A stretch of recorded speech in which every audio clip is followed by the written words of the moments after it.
Hello! Welcome back to The Fog Knows Your Name. It is I, Darkovika. We are playing an interactive fiction choice of games game. Yes. It sounded so clunky. Okay, so we are back to the present. The ferry comes to a stop, jostling you back to awareness of your surroundings. You see the gang sitting on the railing by the general store, leaning to see if you're there. Excuse me. Look, there! For real this time! You hear Diego shout so loudly that he scares the birds off the roof of the store, and they jump down and hurry to the dock to meet you. Finally, Addie says in mock exasperation. We thought you'd be on the previous ferry. We've been here forever. If you hadn't been on this one, I would have gone home. They're full of it. Addie was prepared to wait here with us for hours, Anuja says. We even brought lunch just in case. We wanted to surprise you, Diego explains. Surprise! Surprise! I miss geeky enthusiasm. I don't do so well with brutal honesty. I'm going to be dead honest. You know what?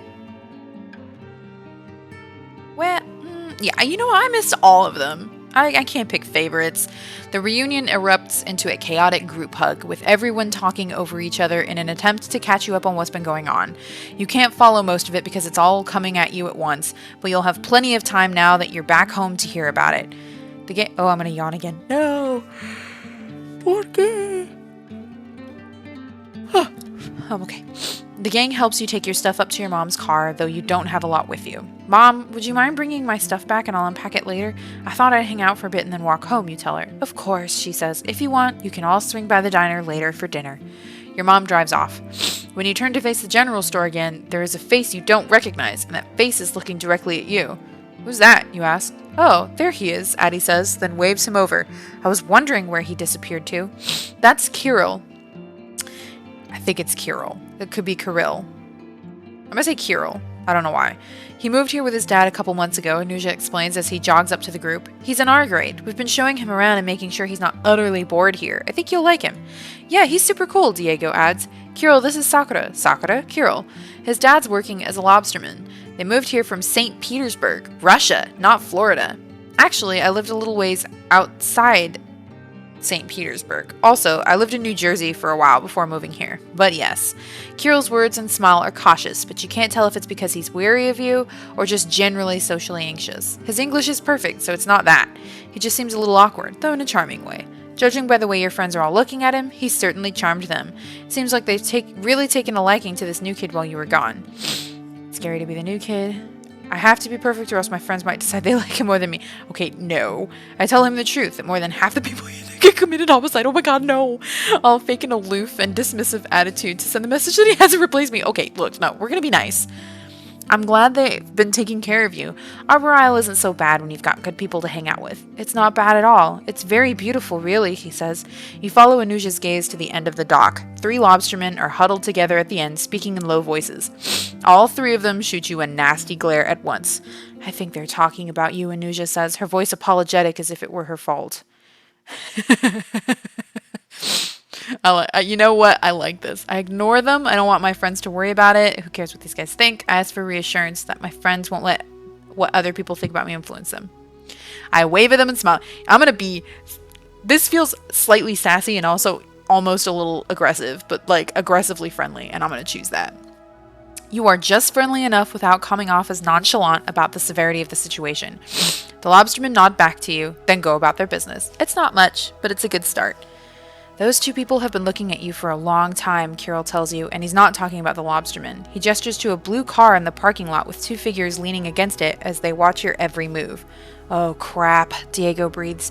Hey, why don't we go to my place? We can watch a movie, like right now. Really, people, we should go.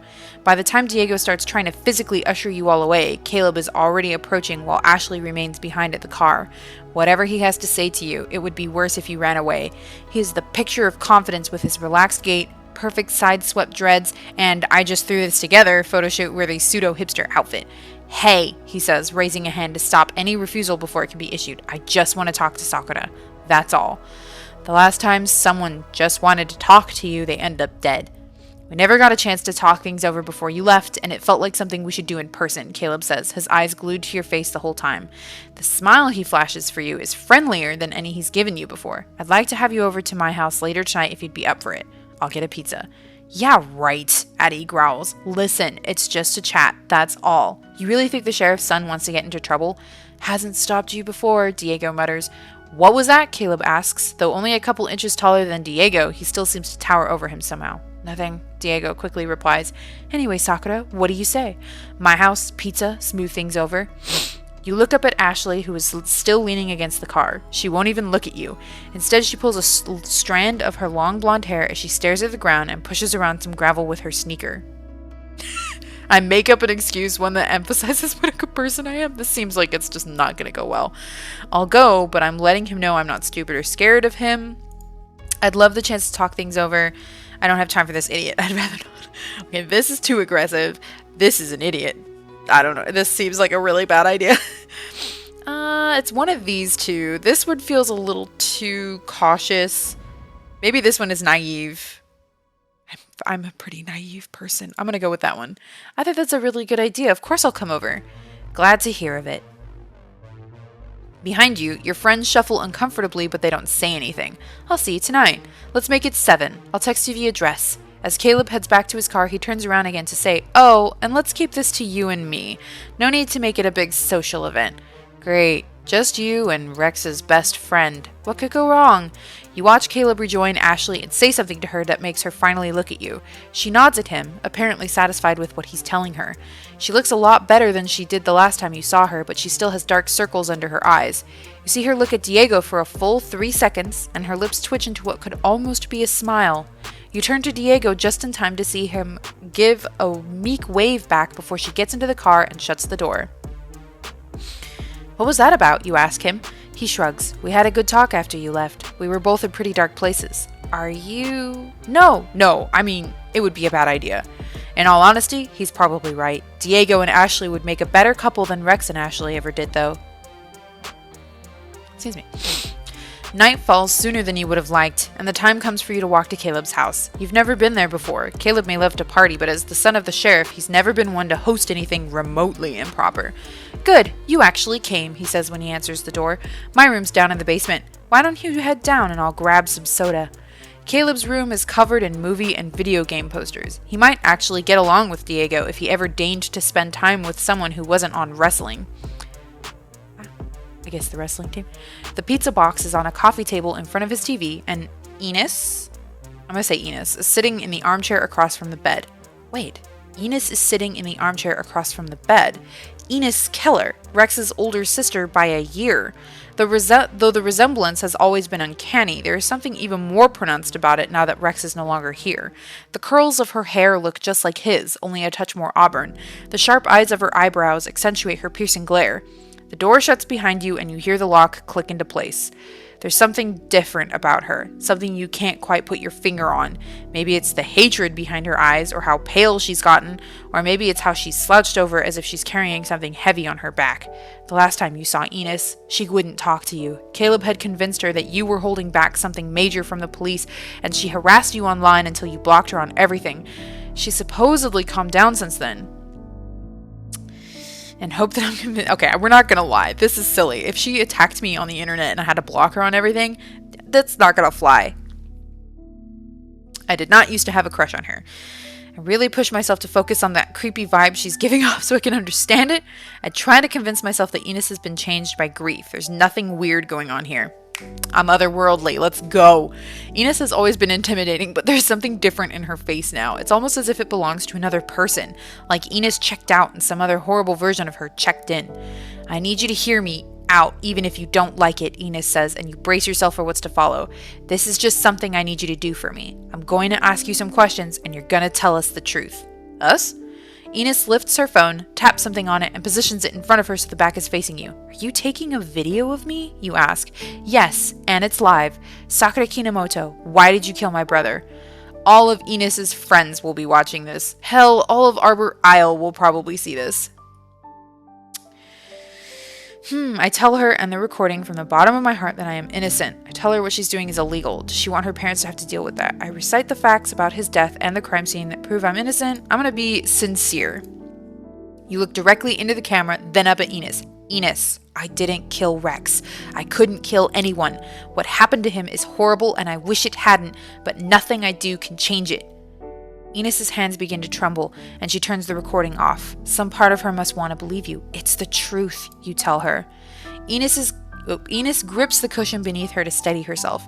After catching her breath, she stands, goes to the door, then freezes in place. The silence is more jarring than the interrogation was. When she finally does speak again, she does not look at you. When the fog comes back, be ready. I'll text you when it does, and you'll meet me at Burbridge Island. With a deep breath, she lifts her eyes to meet yours. I want you to face the fog where Rex died. I want you to feel what he felt. The thing is, even if what you said is true, even if you didn't murder him with your own 2 hands, you still let him give you a ride in the fog and didn't even check if he had gotten home safe. He was all by himself out there. That means he died alone, in the cold, with nobody to hear him even if he screamed for help. You should have made sure he got home. Enos wipes her eyes and recomposes herself, but the shift reminds you of how she looked when you first came in and saw her. Something is deeply wrong. Some people are saying the story about the fog is true, she continues, that he was a liar and that's why he died, but that's bullshit. Rex was a good person, better than you. If the fog killed him for being a liar, then it'll kill you too, because you haven't been honest about what happened that night. If you're innocent, prove it by going out there.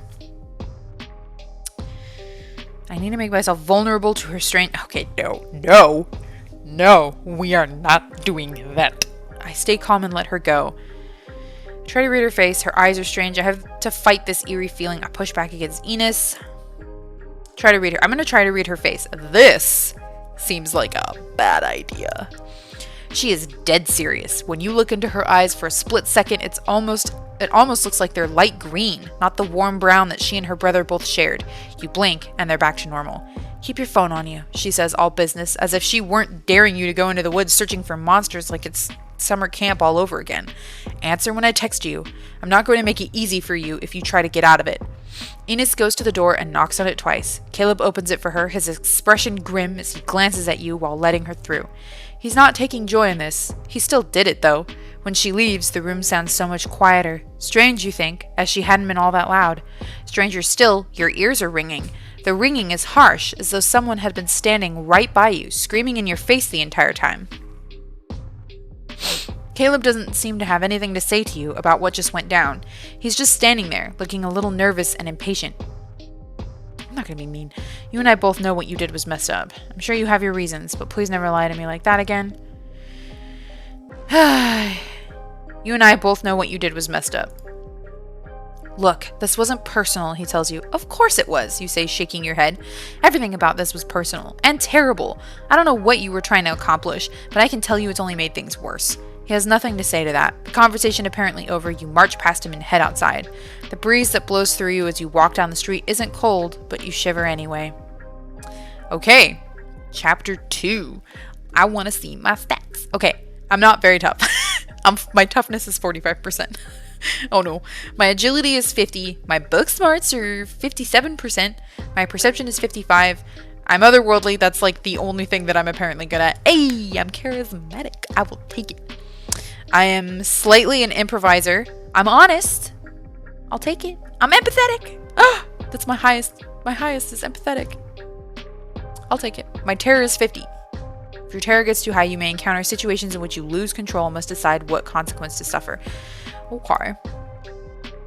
Oh, okay. So, wait a minute. Hang on. What, were there more people in that? A few relationships. No, I don't think so. Enos is at 50. Caleb is at 55. Okay. It's the same as Rex. Ashley is 50. Mom is 65. Mom should be higher. Hey! Diego is 70. What did I do to make Addie mad? Oh, it's because I didn't beat up Rex. I am not aggressive. I am not an aggressive person. I have a bad feeling that Addie and I are not going to get along. Okay, I'm going to go ahead and end this episode here. It's been about 15 minutes.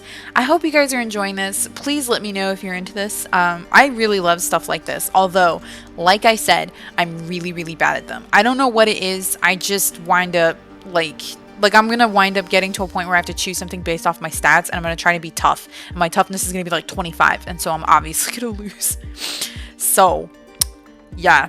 I want to try and get otherworldly to 100. Okay, look, I'm all about that I'm all about that paranormal. Okay, yeah, so anyways, thank you again so much for watching. I can't wait to see how all of this works out and where this all goes. But yeah, I'll see you guys next time. Bye.